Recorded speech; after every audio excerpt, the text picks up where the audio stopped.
Hey guys, and welcome to a short little tutorial video for Schematica. I've been asked to put this together. I'm going to try and keep it very brief because I know how annoying it is when a tutorial video gets very rambly. But it's basically a mod that lets you build things and copy buildings. So all of these buildings you see here are ones I've designed for my SMP series. And I've designed them with Schematica in mind, which is something you kind of need to do when you're designing these schematics. And what you can basically do is take a any building you want. So you can see we've copied the chapel here. It'll create like a ghost image and you can build from that image. So you need to sort out a few things before you start using this mod. We're playing in this Future's Edge mod pack. You can use it with whatever you want. This is just what I've got installed. You're going to need to set some key bindings. So if you go into your controls, and scroll down to where Schematica is, you need three things, right? Load schematic, which is the one I actually just pressed, which is, I've got that set to my divide key above my number pad just because it's convenient. You're going to need to manipulate the schematic, which is, I've got that as the minus key, set it to whatever you want. And you're going to need to save schematics if you're planning on building your own, so I've got that set to my multiply key. Okay, the first thing I'm going to show you is how to actually build from a schematic. So if you're playing the pack and you want to build some of the buildings that are in there, this is how you do it. First you need to load up the list of saved schematics. So for me, that was the divide symbol.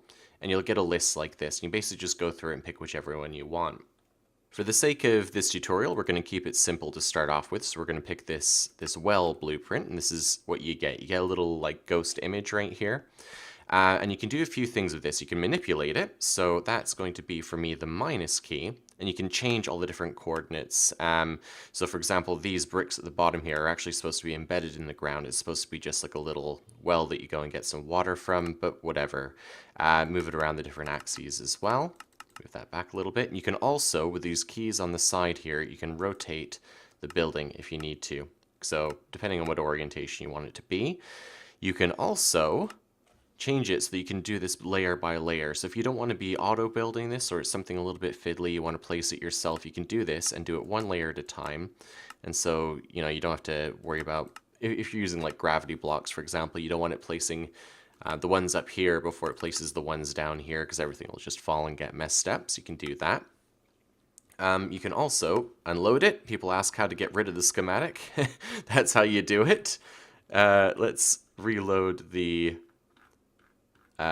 well here, and I'll show you how to build it now. So you could, if you wanted, got these materials here.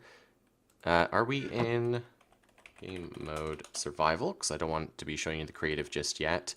You can just place these manually, and this blue outline will change to show you that you've placed the block correctly. You'll get different colors telling you whether, you've placed the wrong block in a position, or whether a block is supposed to be empty space. I think it gives you like a red color or something like that, but you want to clear it all out until all the blocks are blue and then place the right blocks in that position. So to help you do that, Schematica also has another tool, which is this 3D printer. So you can switch that on, and to start off with, nothing's going to happen. If you're in survival mode, it won't do anything unless you've got the actual blocks in your inventory. So let's load up with these, and it'll start building it for us. Now, the important thing to note about this, I don't think we had enough bricks, so that's what you're going to see. It's not going to be able to place that stuff, is it can only place a block that you, the player, could also place. So, for example, let's see. Trying to think. Right, so this stair here, for example, if I come up, it won't be able to place that until we turn around the other way, because you could not, as a player, place a stair in that direction from this position, right? You'd have to be facing this way, and then it'll place it down. So there you go. And likewise for some of these pillars, unless there's a block underneath or block on the side, it could not just place like these cobblestone stairs. So it can only place against other blocks. So the same rules for placing blocks apply as if you were placing them yourself. It'll just do it much, much more quickly. So we're missing a few blocks here. We're missing these as well. If you're doing this in a creative world and you just want to try out a schematic and see what it looks like, you don't actually need to have all of the blocks in your inventory. You can just put the printer on and walk out to it, and it'll do everything for you. Right, so now assuming that you want to be able to build some of these yourself and save your own schematics or copy buildings that you see in the world, this is how you do that. So this is the other key that we found. For me, it's the multiply symbol, the asterisk just above the keypad on my keyboard. It's going to give you these two kind of screens, red point and blue point. People get confused trying to figure out what coordinates they're supposed to be putting into these boxes. It's a lot simpler than that. Just go down to one bottom corner of your structure, and let's just say we're going to call that the red point. Oh yeah, you have to switch this on as well. Save the selection as a schematic, switch that to on so that you can see the appearance of these points that you're creating. So we've hit the red point, the red one is there. Apparently that's trying to create something crazy because I haven't placed the blue point yet. And then just go to the top corner on the other side and place your blue point. And then you can just kind of eyeball it. So you want to have this kind of green wireframe. I'm not sure if you can see that or not, but you'll get a little green wireframe. You want that to completely enclose your building. So on this side, we kind of got it perfectly. This red square is here, so the outside edge of that is going to be enclosing that bottom corner.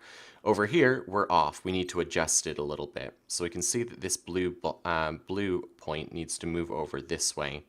So if we, I almost pressed the wrong button there. If we do that, you can, wrong way. There you go. Just play with these buttons until you've got the right dimensions. And then in terms of height, yeah, we're okay. But if we needed to, for example, we could move that up or down or whatever. But this is actually perfect. It's going to include this little chimney block here. And then all you need to do is give it a name. So it's going to keep the position of those two blocks. We've got the whole structure enclosed. We're going to call this test building. This is actually the hospital in the SMP series, but we've already got it saved, so I don't need to save it again. And there you go, schematic is saved. And now, if we, where is it? Let's go down the list. There's a lot of stuff in this pack. Done, test building, there we go. We've got our schematic saved. And we could, if we wanted to, switch our printer back on. Oh, I guess it needs a block to place against. There we go. And it'll go ahead and place the building for you. Or if you got the materials together, you could do that yourself. A couple of little tips and tricks, really. First one is the shopping list. I use this thing all the time. So when you've got a structure like this to build, it kind of helps to know in advance what you're going to need to actually build the thing. And that's, for me, the minus key, this one here. Just above where the printer is, there's this button that says materials. If you click on that, it basically gives you a shopping list. So you can go through, make sure you've got everything, and then you can build things very, very quickly. Another little tip, really, something which drives me crazy when I'm trying to design these buildings, because like I said, I'm trying to build them in such a way that I can easily just recreate them in the SMP world. You have to be careful what blocks you use. So the short version really is that anything vanilla will work just fine. So all your different stone bricks, all your different stair blocks, you know, fences, tile entities like furnaces, and even some modded stuff like these storage drawers seem to place pretty well, different glass blocks, those are all okay. But anytime you've got kind of, say, a mod that breaks the rules of Minecraft. So I'm thinking carpenter's blocks, which is an awesome mod, but slopes in Minecraft, it's witchcraft, right? And similarly now we've got this architecture craft. And this does all kinds of slopes. It does kind of like rounded things, really highly detailed blocks. These do not place very well because they don't follow the same rules that normal Minecraft blocks do. Whereas these ones, which aren't vanilla Minecraft, they're from Biomes of Plenty, Ebony Wood Stairs, they don't do anything weird, they're just a stair block, and those place just fine. And what I mean about that is, say you want to build this structure and you have a bunch of these red stairs in your inventory and a bunch of these orange ones, it won't know which is which, it'll just place them all over the place. Whereas these things it does, it knows what orientation to place them. Yeah, so I don't know whether there's a reason for that, whether it's to do with the way that the blocks are programmed or set up. That's beyond me, I'm afraid. I just know from trial and error that you want to avoid using these things wherever possible in your schematics.